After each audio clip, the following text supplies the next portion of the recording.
Go. Hi, my name is Brad. I'm a salesperson here at Surfing Hydrangea Nursery. We're located at 91 Somerset Road out on Nantucket.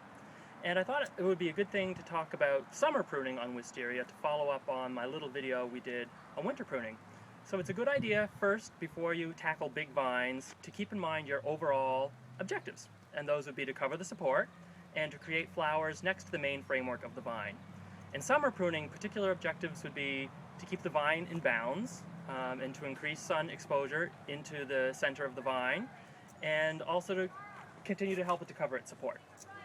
Alright, so let's get started. The first thing that's very important when you're pruning large vines to keep in mind is it can be very dangerous. So the first thing to do is to take a look at the support that the vine is growing on. Large wisterias are often planted on pergolas, and they're often made out of wood, and they also can sometimes be planted on trellises on the side of the house. Again, wooden. So before you get up into a support system, take a really good look at it and make sure that it's in good condition, that it can support the vine, and that it can also support any weight that you might put on it while you're pruning. The second thing is, if it's windy, which it often is on Nantucket, don't go high up onto someone's roof or into the pergola when it's very windy. It's very easy to trip inside a tangled vine. Work with a partner. It's very nice to have someone up in the trellis and someone else down on the bottom to watch your ladder and to clean up below you as you work. Never stand on the top two rungs of a ladder. It can be very, very insecure. It's easy to fall, especially when you're working on something that you're focused on above your head. And also work from below a pergola. Never climb up into the top tier of a pergola or stand on top of the pergola and try to prune that way. Alright, so here we go. Main goals again for summer pruning are to keep the vine in bounds, and I'll tell you how do you do that. During the summer, the vine is going to put out an awful lot of vegetative growth like this. It's long, and it doesn't help you with your objective of covering the trellis. It also won't flower. So the best thing to do is to cut it back to within 6 inches of the main framework. This is going to allow light into the vine, and it's also going to limit the spread, which is another thing. If you have something planted near the house, it can easily go up over the roof. It can go up underneath your downspouts and so on.